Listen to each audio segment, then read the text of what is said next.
네, 구독자 시청자 여러분 반갑습니다. 박 작가입니다. 자, 오늘 벌써 금요일입니다. 자, 이번 한 주도 잘 마무리하시고 행복한 주말 보내시기를 바랍니다. 자, 어제 중요한 지표가 또 두 개 발표가 됐어요. PPI, 생산자 물가지수와 그리고 매주 발표되지만 지금 시점에서 굉장히 중요한 실업수당 청구 건수가 발표가 되었는데요. 시장의 방향성이 조금 더 명확해지는 계기가 되고 있습니다. 자, 그래서 미 증시가요, 어제는 상당히 큰 폭으로 상승을 했습니다. 오랜만에. 그래서 그 이유에 대해서 좀 알아보고요. 자, 비트, 이더, 도지코인의 어떤 향방들, 어떤 식으로 향후에 움직이게 될 것인가에 대한 부분들, 뭐 단기적 전망은 아니고요. 조금 더 길게 보고 어떤 전망들을 좀 이야기를 해보고요. 자, 무엇보다 전 세계적으로 지금 비트코인 도입을 향한 여러 움직임들이 나타나고 있는데요. 뭐 더 많은 움직임들이 있지만 대표적으로 어제 오늘 또 주요하게 다뤄졌던 기사들을 살펴보도록 하겠습니다. 네, 반갑습니다. 저는 7권의 책을 쓴 박 작가입니다. 카카오톡에서 크립토 트렌드랩이라는 커뮤니티를 운영하고 있습니다. 자, 혼자 투자하시기에 어려우신 분들은 참여하시면 좋을 것 같습니다. 네, 본 영상은요, 매수와 매도에 관한 추천을 담고 있지 않습니다. 자, 이걸 꼭 기억하셔야 되는데요. 제가 최근에 포춘지에서 탑5 코인을 소개할 때 솔라나가 들어가 있는 거를 이제 객관적인 팩트를 소개해 드렸는데 왜 솔라나를 추천하냐고 댓글을 다신 분이 계시더라고요. 추천의 의견과는 전혀 상관이 없고요. 제가 이 영상에서 소개하는 거는요, 객관적인 팩트 위주로 말씀을 드리는 거지, 제가 영상에서 언급했다고 해서 이거를 무비판적으로 수용을 하셔서 뭐 매입을 하시거나 하시면 안 됩니다. 이거는 각별히 당부를 드리겠습니다. 투자의 모든 책임은 투자자 스스로에게 있습니다. 자, 저를 비롯한 모든 유튜버들의 영상을 굉장히 냉정한 시선으로 바라보셔야 됩니다. 자, 오늘 내용이 괜찮으시고 도움이 되셨다면요, 구독, 좋아요, 알림 설정, 댓글 정중히 부탁드리겠습니다. 네, 어제 미국 3대 지수는요, 간만에 굉장히 파란불이 들어왔습니다. 나스닥은 거의 2% 가까이 상승을 했고요. 다우 지수도 1.14%, 그래서 S&P는 1.33%로 마감을 했습니다. 네, 대부분의 개별 주식에 굉장히 푸른 초록색 빛이 들어왔고요. 그 중에서도 빅테크가 많이 떨어졌기 때문에 또 많이 올랐습니다. 보시면 마이크로소프트, 구글 같은 주식들, 테슬라 다 2%에서 3% 상승을 했고요. 아마존 같은 경우는 무려 4.67% 상승을 했습니다. 그리고 애플도 많이 선전을 했는데요. 자, 이 이유는 미래에 대한 어떤 불확실성, 미래 전망이 이제 좀 불확실성이 거쳐지고 있다라는 건데요. 네, 시장과 투자자들은요, 어제 발표된 PPI와 실업지표에 주목을 하고 있습니다. 네, 먼저 생산자 물가지수 PPI를 보시면요, 이전에 4.9% 상승이었는데 이번에는 2.7% 상승을 했습니다. 큰 폭으로 줄었죠, 상승률이. 그리고 예측치인 3.0%보다도 0.3% 하회를 하면서 이 인플레이션이 상당 부분 꺾이고 있다는 해석이 나오고 있습니다. 자, 근데 무엇보다 좀 고무적인 건요, 이 생산자 물가지수의 상승폭이요, 무려 3년 만에 최대폭으로 하락을 했습니다. 2020년 4월 이후 최대폭이라고 해요. 보시면 낙차가 크게 떨어지고 있는 걸 볼 수 있거든요. 그리고 거의 이때와 거의 비슷한 수준에 있습니다. 자, 이 생산자 물가지수라는 거는 쉽게 그냥 설명을 드리면 도매가라고 보시면 돼요. 네, 이 도매 물가인 PPI는 그래서 이 일반 소비자 물가의 방향성을 먼저 보여주는 선행 지표로 받아들여집니다. 그래서 앞으로 소비자 물가지수도 더 빠르게 꺾여갈 수 있다라는 어떤 시그널로 볼 수 있다는 거죠. 자, 그리고 이 PPI가 무려 3년 만에 최대폭으로 하락했다는 건요, 미국의 인플레이션 상황이 상당히 많이 해소되고 있다, 이렇게 긍정적인 신호로 볼 수가 있는 거죠. 네, 식품과 에너지를 제외한 근원 PPI 같은 경우도요, 2월에 4.8% 상승을 했는데 지난달에는 3.4% 상승으로 큰 폭으로 상승폭이 이제 줄어든 거죠. 그리고 예측치에도 부합을 했기 때문에요, 그냥 일반 헤드라인 PPI보다는 조금 덜 긍정적인 시그널이지만 이 역시도 긍정적인 시그널로 해석을 할 수가 있습니다. 네, 이런 상황에서 고용지표도 이 시장에 어떤 가야 되는 방향성을 조금 더 명확하게 해줬습니다. 이제 실업수당 청구 건수가요, 이전 22만 8천에서 23만 9천으로 늘었고요. 그리고 예측치보다도 상회를 했습니다. 자, 그만큼 미국이 고용시장이 견고하다고 했지만 견고함의 수준이 계속해서 떨어지고 있다는 거죠. 자, 그런데 미 노동부는요, 자, 이 부분을 좀 애써 부인을 하고 있어요. 지금 계속 좀 실업수당 청구 건수가 늘어나는 추세이긴 하지만 2019년 주간 평균인 22만 명과 비교해서 크게 차이가 나지 않는다라고 해석을 하고 있습니다. 자, 이 지표는요, 늘 해석의 문제가 따르기 때문에요. 지금 이 상황에서 만약 이걸 크게 해석하게 되면은 경기 침체가 가까워지고 있다, 뭐 이런 시그널이 돼버릴 수도 있잖아요. 근데 실제로 이 정도 수치가 그렇게 해석을 하기에는 좀 오버스러워요. 자, 그래서 미 노동부에서는 어쨌든 인플레이션은 꺾여가고 있고, 그리고 고용은 조금은 상황이 안 좋게 가고 있지만 아직은 아주 양호한 수준이다라고 해석을 하는 겁니다. 자, 이렇게 되면은 연준이 피보팅 시계를 조금 더 빨리 돌리게 될 가능성이 높아진 거죠. 그런데 다음 달 금리를 0.25%포인트 올려야 된다는 쪽이 더 많습니다. 지금 67%예요. 근데 이게 어제 70%에서 또 하락을 한 거거든요. 그래서 지금 남은 기간 동안 시장이 어떤 방향으로 흘러가게 될지, 그리고 실업수당 청구권서는 매주 나오는 거고, 그리고 매달마다 뭐 특정한 이벤트들이 있기 때문에요. 지표들을 확인을 하면서 아마도 연준이 결정을 하게 될 것이고, 또 중요한 거는 만약에 이번에 0.25% 상승을 한다면 아마 이번이 마지막이 되지 않을까? 자, 이런 예측이 가장 중요하게 지금 작용을 하고 있습니다. 물론 미 증시에서는요, 반드시 긍정적인 시그널만을 기대하기는 어렵습니다. 자, 인플레이션이 빠르게 둔화되고 있다는 건요, 디플레이션과 경기 침체 위험이 커진다는 것과 같은 맥락이거든요. 그래서 어제 연준이 FOMC 회의록을 공개하면서 경기 침체 가능성에 대해서 언급을 했죠. 물론 뭐 크게 오진 않을 것이다 라고 했지만 이 발언이 공식적으로 나왔다는 부분이 굉장히 중요합니다. 자, 주식시장이요, 이걸 어떻게 받아들이고 어떻게 가격에 반영할지에 대해서는요, 뭐 하나의 시나리오만 있지 않습니다. 지금 이렇게 되면 피보팅을 빨리 할 수 있기 때문에 시장이 계속해서 좋아질 것이다. 유동성이 늘어날 거기 때문에.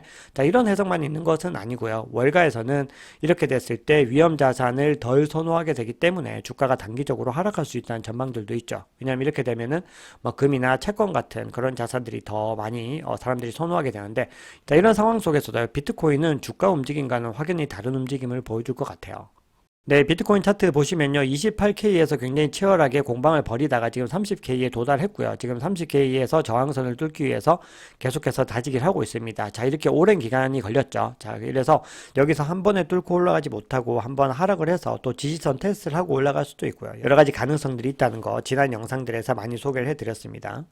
어제 암호화폐 시장도 상당히 분위기가 괜찮았는데요. 특히 샤펠라 업그레이드를 성공적으로 마친 이더리움이 가장 큰 폭으로 상승을 했고요. 그리고 비트코인과 나머지 알트코인들도요, 꽤 상승을 했습니다. 자, 그리고 어제 도지코인도 이더리움보다도 더 큰 상승폭을 보여줬는데요. 자, 그 이유는 뒤에서 제가 설명을 드리겠습니다. 이더리움이 큰 폭으로 상승을 하면서요, 비트코인 도미넌스는 이틀 연속으로 하락하는 모습을 보여줬습니다. 네, 공포 탐욕 지수는 지금 68, 거의 뭐 극도 탐욕에 가까이 다가가고 있습니다. 지금 굉장히 그리드 상태고요. 70이 넘으면은 좀 상당히 시장이 과열된 시그널로 본다고 말씀을 드렸죠. 네, CVD 지표 보겠습니다. 네, 어제와 고래들의 움직임이 상당히 비슷하다는 걸 볼 수가 있습니다. 자, 가장 큰 갈색 고래 같은 경우는 자, 크게 매입을 했다가 여기서 홀딩을 했는데, 자, 다시 또 매입을 하는 그런 움직임을 보여줬고요. 비슷한 움직임을 보이고 있는 빨간 고래도 지금 보시면은 계속해서 매집을 하고 있는 움직임을 보여주고 있어요. 근데 반면에 보라색 고래와 이 초록색 고래 같은 경우는 상당 부분 매집을 하다가 또 최근에 또 매도를 하는 그런 움직임을 지금 보여주고 있죠. 그리고 가장 작은 주황색 고래는 가장 다르게 움직이고 있는데요. 지금 뭐 전량을 거의 매도하는 그런 움직임을 보여주고 있습니다. 자, 그래서 모든 주문의 전체적인 흐름은요, 큰 고래 두 개가 많이 지금 시장을 주도하고 있기 때문에요. 좀 큰 폭으로 지금 상승을 했다가 일정 부분 매도를 하고 여기서 요 지점에서 지금 홀딩을 하고 있는 그림입니다. 그래서 제가 어제도 말씀드렸는데 두 개의 고래들이 좀 치열하게 공방을 벌이고 있다는 부분들이고요. 그리고 파이어 차트 보시면요, 30.5K 부근에서 희미하게 또 매도벽이 만들어지는 모습을 볼 수가 있습니다. 자, 여기서 또 치열하게 매수 매도 공방이 좀 일어났던 것 같고요. 자, 이 지점에 닿았을 때 여기 지금 하락하는 모습들을 지금 볼 수가 있습니다. 그래서 CVD 지표는요, 제가 뭐 시간이 될 때마다 틈틈이 좀 공유를 할 수 있으면 해드리도록 하겠습니다. 네, 이더리움은 어제 샤펠라 업그레이드를 성공적으로 마치고, 자, 그동안에 샤펠라 업그레이드를 준비를 하면서 뭐 상승은 했지만 더 머지 업데이트에 비해서는 좀 크게 상승을 하지 못한 그림을 보여줬는데, 또 어제 좀 큰 폭의 상승을 했습니다. 자, 그래서 심리적인 저항선이라고 불리는 여기 이제 2000달러에 안착을 했는데요. 비트코인이 30K에서 치열한 공방을 벌이는 것처럼 이더리움도 2000달러에서 지금 공방을 벌이고 있고, 여기서 어느 방향으로 가게 될지가 관심이 집중되는 부분입니다.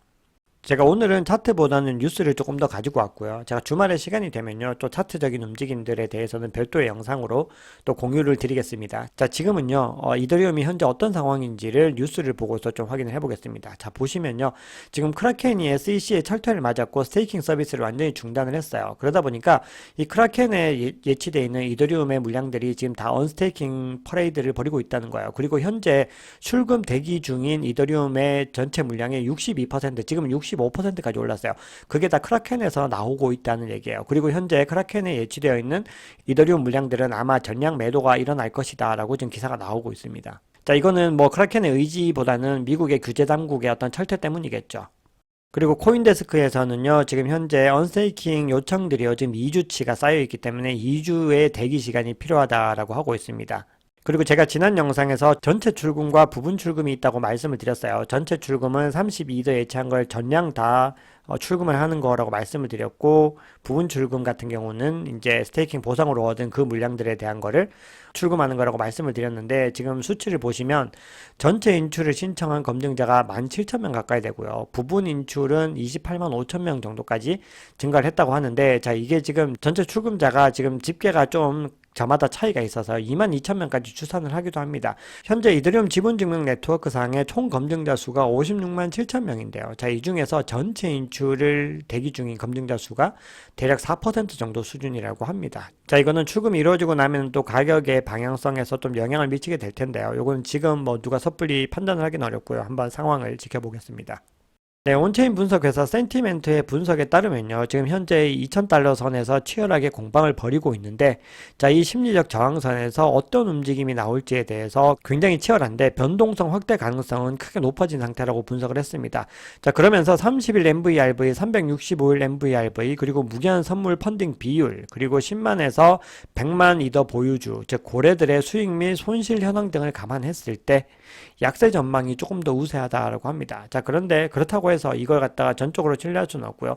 장기적으로 올해 전체를 봤을 때는 가격 전망이 그렇게 어둡진 않다라고 강조를 하고 있습니다. 자, 이 데이터는요, 제가 한번 확인을 해보고 만약에 가능하면은 또 조금 더 디테일하게 소개를 드리도록 하겠습니다. 네, 이번에는 도지코인인데요. 어제 이더리움보다 더 큰 폭의 상승을 보여주게 됐는데, 자, 그 이유는 많이들 짐작하시겠지만 일론 머스크입니다. 근데 이번에는 일론 머스크의 어떤 발언이 아니고요. 일론 머스크의 행동에 있는 건데요. 트위터가 이토로를 파트너로 삼아서요, 주식과 그리고 크립토, 즉 암호화폐를 거래할 수 있도록 한다는 거예요. 그래서 지금 트위터를 인수한 목적 자체가 글로벌 금융기관이 되는 건데, 거기에 한 발짝 지금 시작을 했다는 겁니다. 이거를 이제 CNBC에서 단독으로 보도를 하면서요, 자, 여기에 포함되는 이 크립토에 도지코인이 들어가게 될 것이다 라는 사람들의 강력한 기대감으로 지금 또 상승을 하고 있습니다. 자, 결국 일론 머스크는요, 이 트위터와 X를 지금 병합을 했죠. 그래서 이걸 가지고요, 슈퍼앱을 만들려고 하고 있고, 여기서 굉장히 많은 거래들이 일어나게 될 거예요. 왜냐하면 지금 트위터 회원수가 4억 명이 넘거든요. 이 회원들을 대상으로 해서 다양하게 모든 것들을 할 수 있는 결제 서비스들을 지원을 한다고 했을 때 그 파급 효과가 얼마나 될지에 대해서는 우리가 뭐 그냥 상상만 해봐도 굉장히 크다는 걸 알 수가 있죠. 자, 그런데 그게 지금 바로 될 거냐? 그렇지 않죠. 미국 금융당국으로부터 허가도 받아야 되고요. 거쳐야 될 산들이 굉장히 많이 있어요. 자, 그래서 여기서 지금 오른다고 해서 또, 지금 또 꽃길을 걷게 될 것이다. 그렇게 생각하시면 안 되고, 앞으로도 굉장히 험난한 길들이 너무나 많이 있다. 자, 이렇게 생각을 하시면서, 그럼에도 불구하고 장기적으로 좀 이 트위터가 슈퍼앱이 되고, 여기서 어마어마한 결제가 일어나는데, 거기에 도지코인이 사용이 될 가능성이 높다라는데, 여러분들이 정말 스스로 동의를 하실 수 있으시면은 그때 투자를 하실 것을 강력히 조언을 드리겠습니다. 네, 리플도 0.5에서 계속해서 이제 치열하게 공방을 벌이고 있는데요. 이 향방에 대해서는 다른 코인들에 비해서는 조금 더 방향성이 불확실합니다. 왜냐하면 소송에 대한 결과의 문제가 다시 또 조금 더 불확실성이 커지는 방향으로 가고 있기 때문인데요.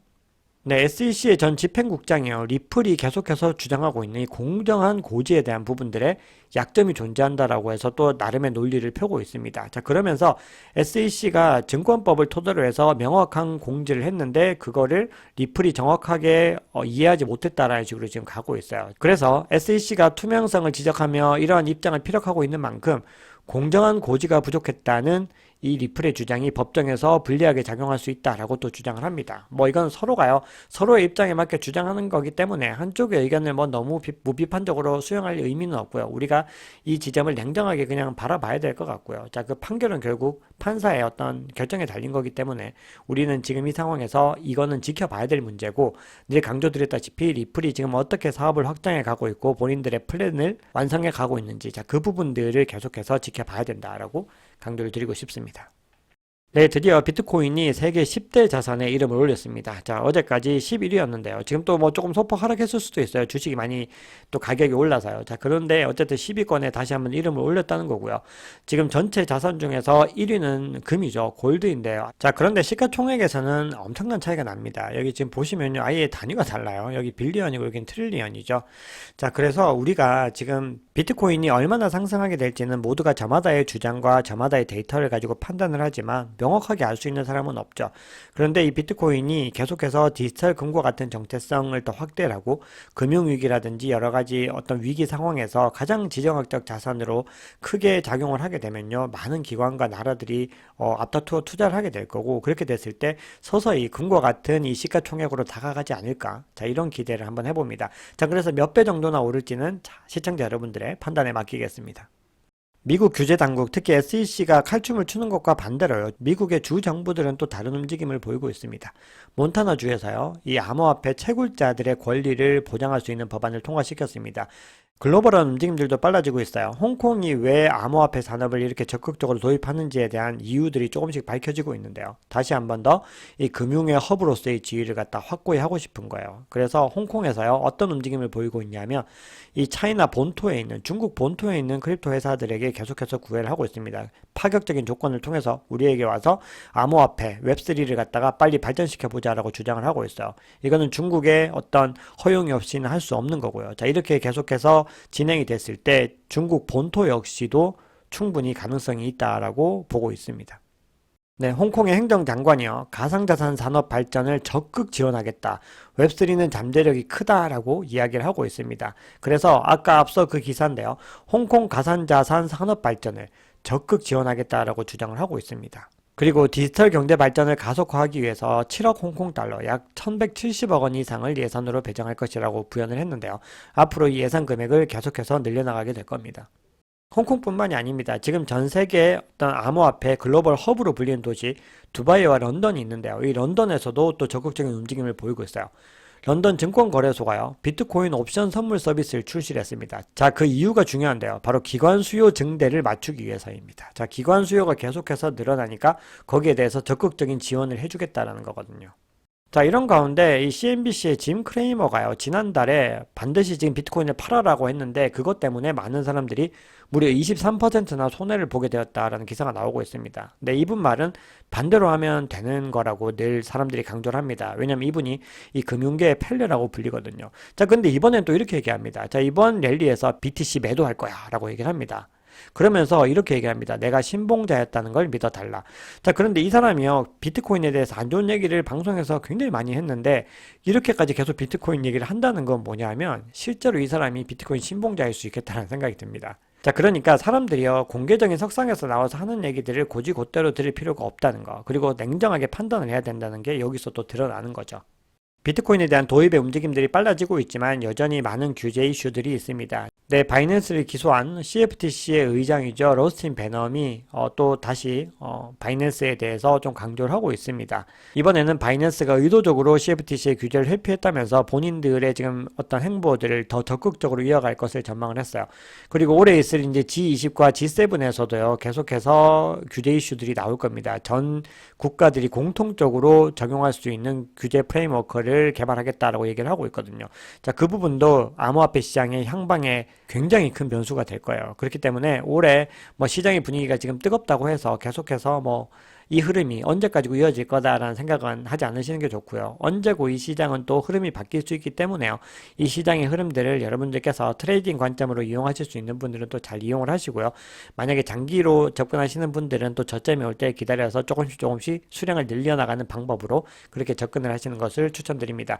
자, 오늘 투자에 대한 관점들 몇 가지를 또 얘기를 드리려고 했는데 좀 시간이 부족해서요. 제가 그 부분에 대해서는 계속해서 추가적인 영상에서 또 소개를 해보겠습니다. 자, 오늘 준비한 이야기는 여기까지입니다. 영상이 도움이 되셨다면 구독, 좋아요, 알림 설정, 댓글 정중히 부탁드리겠습니다. 박 작가였습니다.